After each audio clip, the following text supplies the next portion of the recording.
palabra rompió mis cadenas. Tu palabra mi alma redimió. Cielo y tierra pasarán, mas tú fiel permanecerás. Libre soy, libre soy.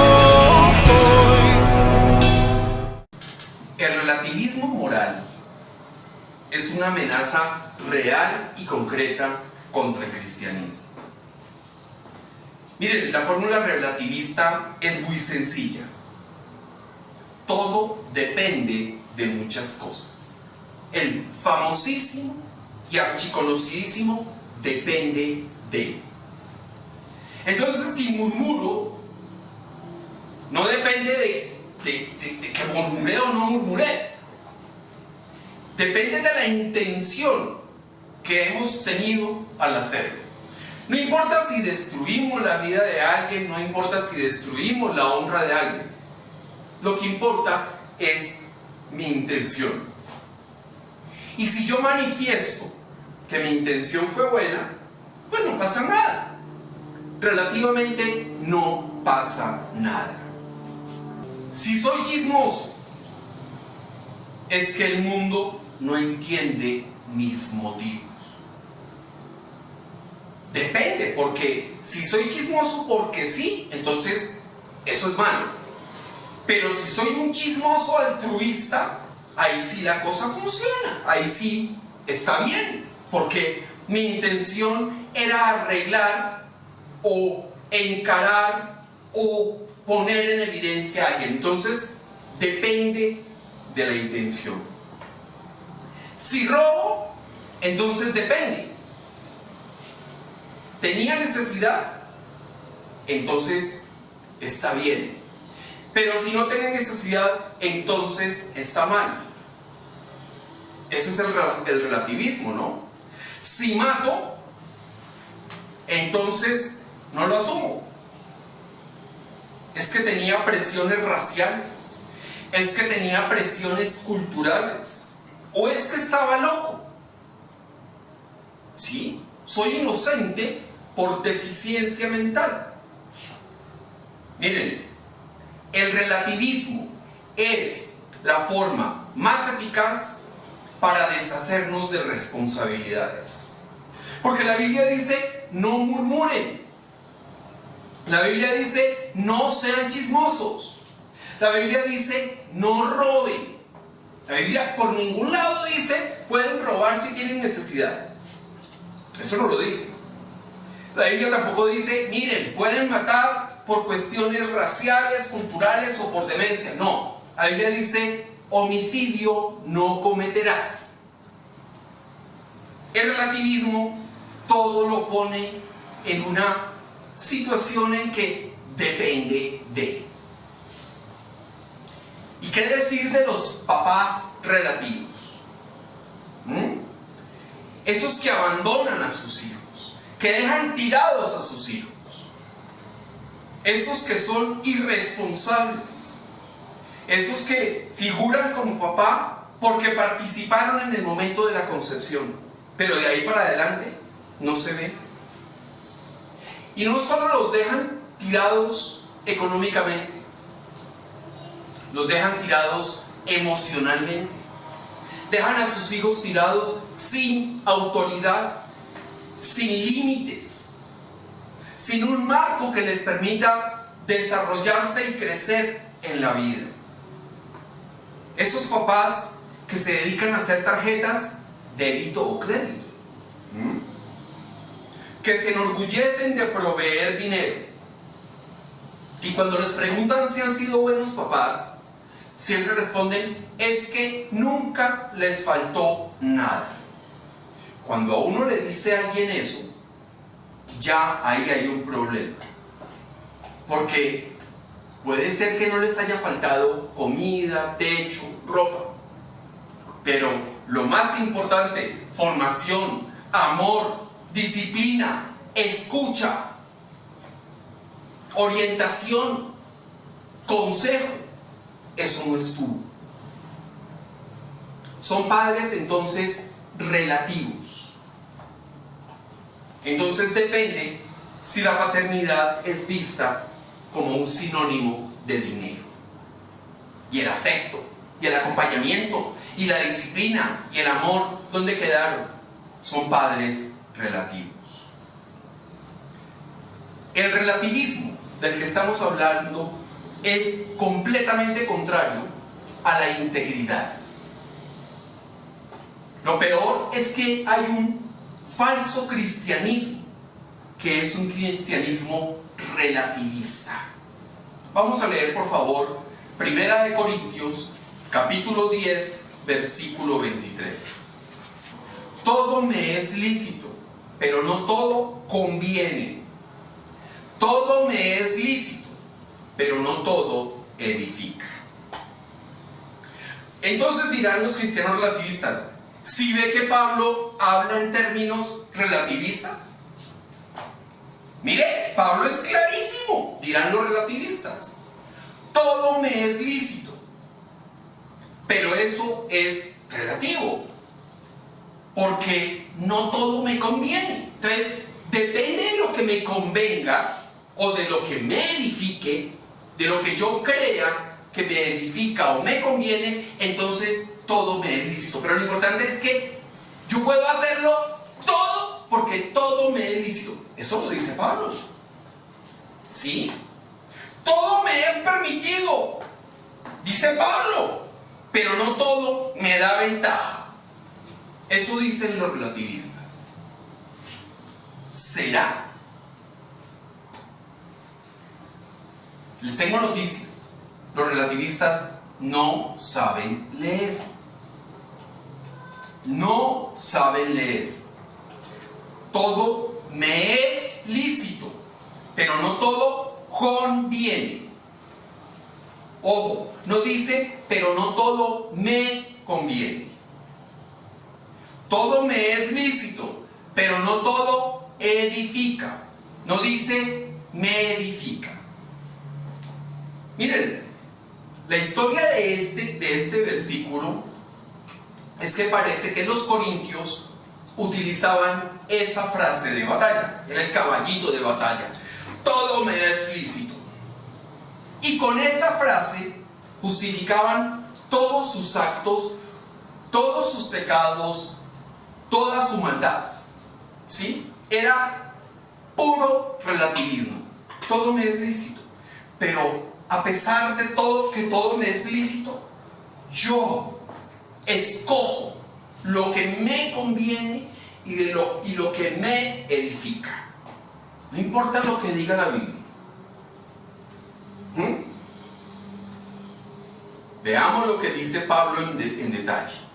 Entonces ya vimos, no dice no todo me conviene, dice no todo conviene. Y dice no todo edifica, no dice no todo me edifica. ¿Ah? O sea, falta el me. El apóstol no habla de una conveniencia personal, sino que aplica el concepto a lo que conviene a los demás. Todo me es lícito, ok, pero si no conviene y si no edifica a los demás, no me es lícito. Ya cambia el concepto, no es un concepto relativo. Y fíjense que lo confirma en el versículo siguiente, en 1 Corintios 10, versículo 24, dice: ninguno busque su propio bien, sino el del otro. Pablo reafirma que la conveniencia no es personal. Buscar la ventaja y buscar lo que es conveniente para el prójimo. Ahí se voltea la situación completamente, porque se asume el mandamiento de Jesús: amar al prójimo como a mí mismo. Entonces, primero es lo que conviene al prójimo. Buscar la ventaja y lo que es conveniente para el prójimo. Esos padres chequera, esos padres tarjeta débito o crédito, han comprado libertinaje, han comprado conciencias y creen que lo han comprado todo. Convencidos de que todo les era lícito y todo les era permitido. Pero no pensaron en que sus hijos serían perjudicados por sus acciones. ¿Quién va a decir que al hijo de Pablo Escobar o a la hija de Pablo Escobar le podía hacer falta algo? Ni más faltaba. Tenía todo y hasta más. El papá incluso le mandó a hacer un unicornio para una fiesta. ¿Sí? Un caballo de verdad, le pusieron un cono y todo ese tipo de cosas. El niño quería la espada de Bolívar. Llegaron, se la robaron de la quinta de Bolívar en Bogotá, los señores terroristas del M-19, y le llevaron la espada al niño de Pablo Escobar. Lo tenía todo, ¿no es cierto? Todo lo que es tarjeta débito y crédito. Pero no tenía nada más. Eran tan pobres esos niños. Los hijos de los narcotraficantes, los hijos de los delincuentes. Son tan pobres que lo único que tienen es dinero.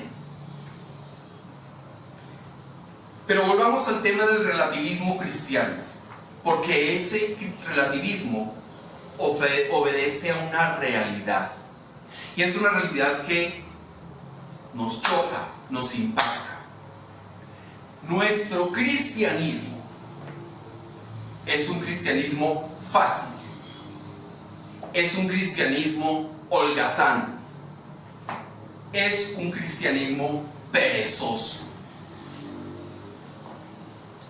En términos más concretos, nosotros corremos el riesgo de vivir y de practicar un cristianismo light.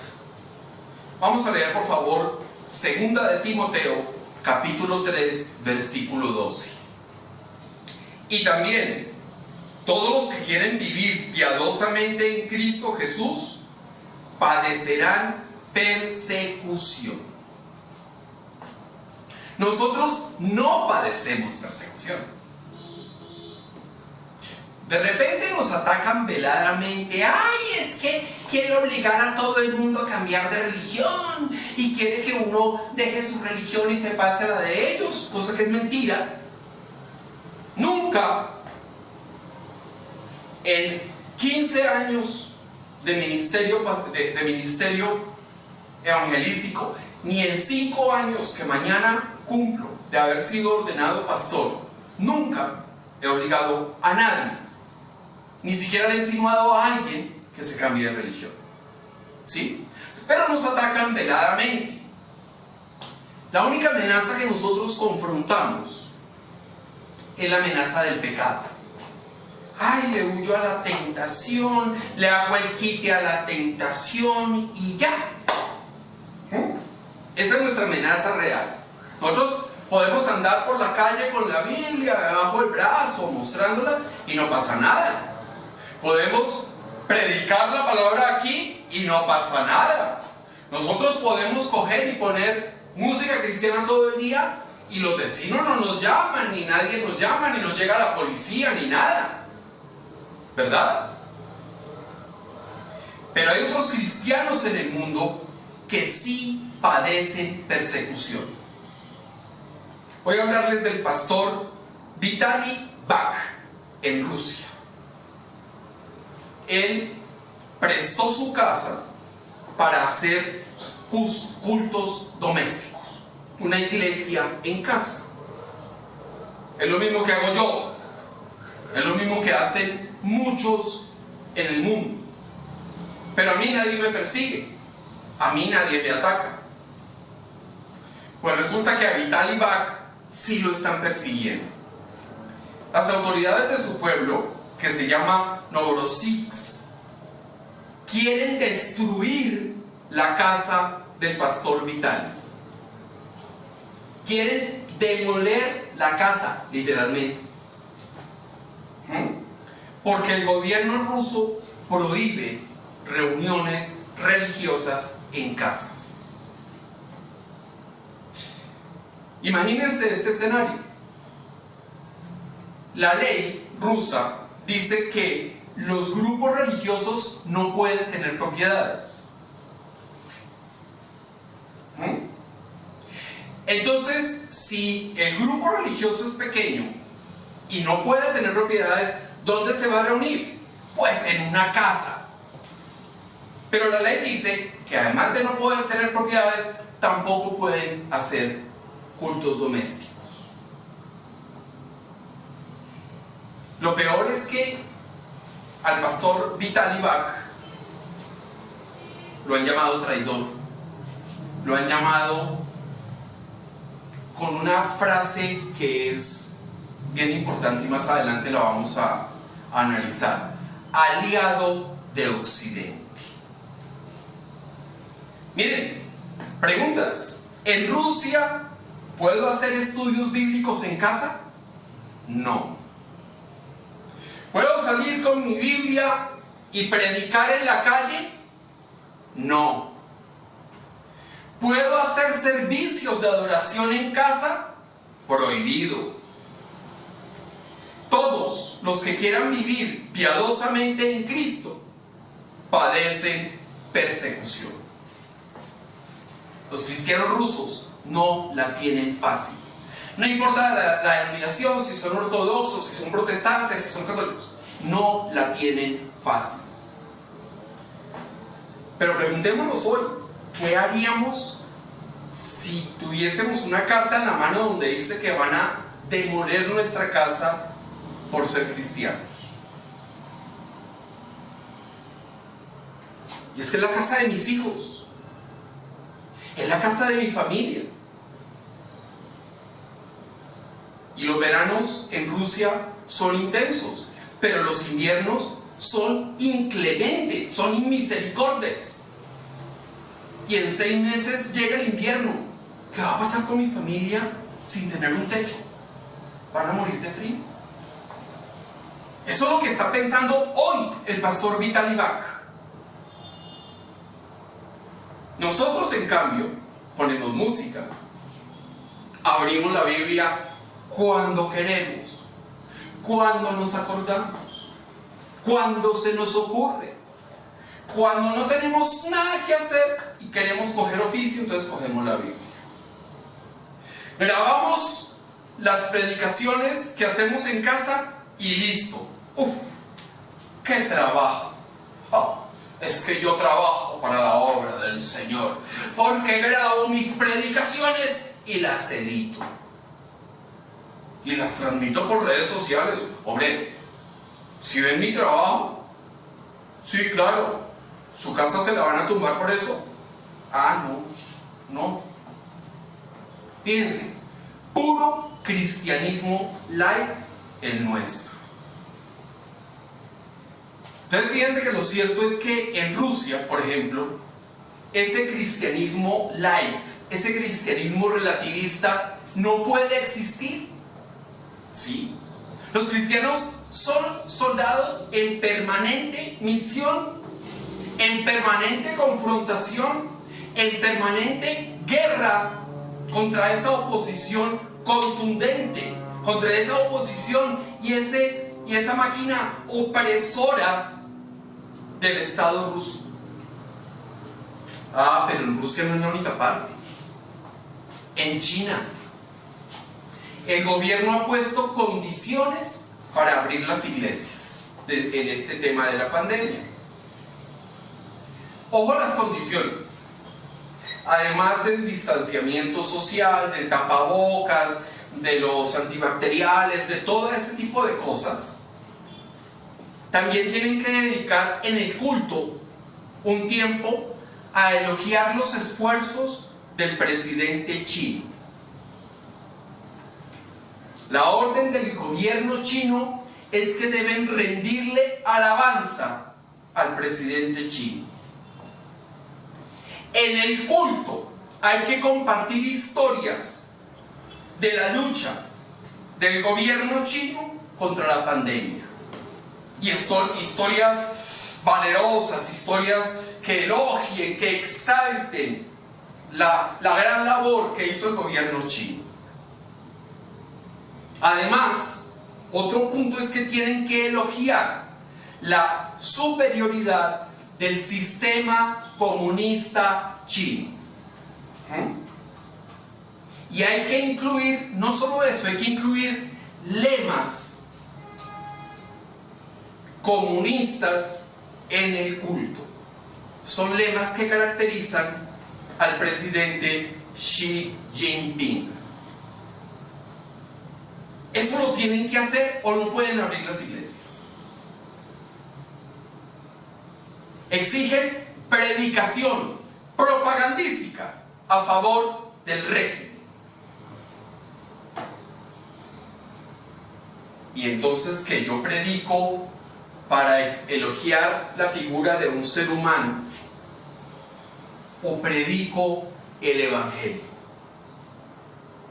¿Qué sentido tiene ponerme a rendirle pleitesía a un ser humano en un culto? No lo hago. Yo le rindo culto al único que merece el culto, nuestro Señor Jesucristo. Nada ni nadie más merece mi honra ni mi culto. Vamos a leer, por favor, Efesios capítulo 6, versículos del 11 al 13. Vestíos de toda la armadura de Dios, para que podáis estar firmes contra las acechanzas del diablo. Porque no tenemos lucha contra sangre y carne, sino contra principados, contra potestades, contra los gobernadores de las tinieblas de este siglo, contra huestes espirituales de maldad en las regiones celestes. Por tanto, tomad la armadura de Dios para que podáis resistir el día malo, y habiendo acabado todo, estad firmes. Nosotros tenemos tan fácil nuestro cristianismo, y gracias a Dios, o sea, bendito sea Dios que nosotros no tenemos que mimetizar la Biblia en el manifiesto del Partido Comunista. Bendito sea Dios que no tenemos que esconder el Evangelio en los libros de Mao Zedong. Gloria a Dios. Bendito sea Dios que a mí nadie me dice, es que tiene que predicar sobre el presidente o sobre fulano de tal. No. Pero es importante pensar y orar por los que la tienen difícil. Por ese cristianismo que de verdad es difícil, es valeroso, es un cristianismo heroico. Es fundamental agradecerle a Dios porque no somos perseguidos. Pero ese es un privilegio de los que muchos no disfrutan. Pero ojo, hay que tener cuidado. La falta de amenazas nos vuelve distraídos, nos vuelve perezosos. Casi podríamos decir que la falta de amenazas nos hace flácidos espiritualmente. Mientras que en Rusia y en China, esos cristianos están espiritualmente con unos músculos tremendos, ¿sí? Con el six-pack aquí y todo, y son tremendos. Nosotros tenemos la chocolatina derretida, ¿sí? En cuarentena se nos ha estrechado la ropa, eso es una cosa tremenda, ¿sí? Se ha encogido la ropa en cuarentena, uno no sabe por qué. Porque estamos flácidos espiritualmente. Y esa flacidez espiritual nos puede llevar al espantoso relativismo, al famoso depende. Por eso Pablo dice que nos vistamos con la armadura de Dios. ¿Quién se viste con la armadura o quién se vestía con la armadura? Los soldados. Lo que nos está diciendo Pablo es, oiga, de una buena vez acepte que usted es soldado de Cristo, ¿sí? Y de esa manera esté firme contra las amenazas del diablo. Interesante esa palabra que utiliza Pablo ahí, firmeza. Cuando uno mira estos músculos, pues uno ve que no son nada firmes, son flaciditos, ¿no? Entonces fíjense que la firmeza es contraria a la flacidez. Aceptar ser soldado de Cristo es estar dispuesto a entrenar. Y ojalá que el entrenamiento sea tan fuerte que el día de batalla parezca un día de campo. ¿Y cómo nos entrenamos? ¿Cómo estamos en forma? ¿Cómo nos ejercitamos? Con la palabra de Dios. Con el uso, con la práctica de la palabra de Dios.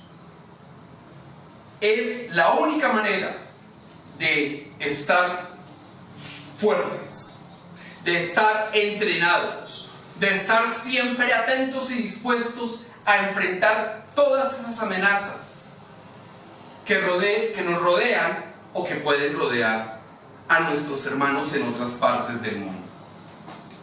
Amenazas como el relativismo, como la flojera, como las ideologías anticristianas. Esas son amenazas que enfrentamos con la palabra de Dios. Lo que padecen en China y en Rusia demuestra una realidad. No estamos en guerra contra sangre y carne, como lo dice el apóstol Pablo. Somos soldados en guerra contra principados y potestades, y combatimos a los gobernadores de las tinieblas.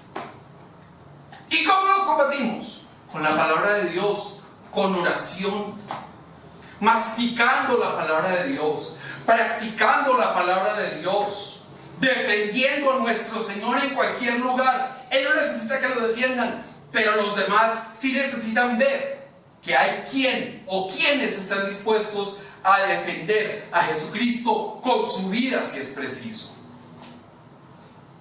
Esos principados, potestades, todos ellos son los enemigos del cristianismo. Y no nos engañemos, ellos lo que quieren es desaparecer al cristianismo, porque es la única muralla que les falta por tumbar para desaparecer a Occidente. Por eso el pastor Vitaly Bach le dice aliado de Occidente. Además quieren, y lo hacen, imponen cargas, imponen amenazas e imponen aflicciones tremendas al cristianismo. Las iglesias son perseguidas sin pudor. Pero cuando yo les hablo de Argentina, les hablo de España, y en las puertas de las iglesias, en las fachadas de las iglesias, escriben cosas como la siguiente: la única iglesia que ilumina es la iglesia que arde. Esta amenaza es en serio. Y si no somos soldados que tengamos el conocimiento, la certeza de que puede llegar la persecución, y Jesús nos lo ha dicho, ¿sí? Si no somos conscientes de eso, nos va a coger la amenaza y la persecución flácidos, holgazanes, sin herramientas, sin energías, ¿sí? Con unas panzas oligarcas. Así nos puede coger la persecución. Lo que pasa en China, lo que pasa en Rusia y en todos los demás países que sabemos, en India, ¿sí? Tiene un elemento en común: es que el cristiano es un aliado de Occidente. Es decir, es un aliado de la libertad, es un aliado de que aquel que no quiera trabajar, que no coma. Es un aliado de la bendición. Es un aliado de no codiciar lo ajeno. Es un aliado de Occidente. Y eso no les conviene a esos regímenes que no son de Occidente. Pablo dice que hay que tomar entonces la armadura de Dios. Hay que aferrarse a la palabra. Hay que hacer 100 abdominales con la palabra de Dios, 200 lagartijas con la lectura de la palabra, 300 minutos de caminata con la reflexión de la palabra de Dios. Hay que rumiar la palabra una y otra vez. Eso es parte del entrenamiento para fortalecernos. Pero todo eso tiene que ir acompañado de algo que puede sonar muy simple. Yo puedo leer la palabra de Dios 6 horas al día. Puedo reflexionar la palabra de Dios 8 horas. Y las otras 10 horas puedo usar la palabra de Dios. Pero si no creo en la palabra de Dios, si no me apodero de lo que dice y de lo que Dios quiere para mí y que manifiesta en la palabra de Dios, no estoy haciendo nada. Si nos entrenamos, si nos esforzamos, entonces vamos a ser buenos soldados. Solo con entrenamiento y fe podemos resistir el día malo. Eso lo dice el apóstol Pablo. Pero fíjense que después dice, después de la batalla, con la fe y la palabra, seguiremos firmes. Es decir, después de la batalla, después de enfrentar la persecución, después de enfrentar lo que venga, si tenemos la palabra, si estamos en la fe, ¿sí? Vamos a salir más fuertes, más cuajados de la batalla. Pensemos en los cristianos que son soldados de Cristo, que son soldados valientes. Esos cristianos, como el pastor Vitaly Bach, que están en la primera fila de la batalla, enfrentando las amenazas. Pensemos en ellos, en esos cristianos que no son flácidos espiritualmente, sino que están forjados, que están duros por la batalla. Vamos a leer, por favor, 2 de Tesalonicenses, capítulo 1, versículo 4. Tanto que nosotros mismos nos gloriamos de vosotros en las iglesias de Dios, por vuestra paciencia y fe en todas vuestras persecuciones y tribulaciones que soportáis. Honramos y nos gloriamos del pastor Vitaly Bach en Rusia. Nos gloriamos de las iglesias de Dios en China. Honramos su paciencia, honramos su fe en las tribulaciones que soportan y padecen. Es lo mínimo. Pero ojo, porque Vitaly Bach, las iglesias en China nos están desafiando a crecer en nuestro cristianismo, a huir del relativismo, a llamar bueno a lo bueno y malo a lo malo, o como dice nuestro Señor Jesucristo, si sí, sí, si es no, es no. ¿Sí? En síntesis, ellos son un modelo claro para dejar de ser cristianos laicos y pasar a ponernos la coraza y pasar a ser soldados de Cristo, con entrenamiento, con decisión, con valentía, a esforzarnos, y que los entrenamientos que vivimos sean entrenamientos duros para que la batalla sea un día de campo.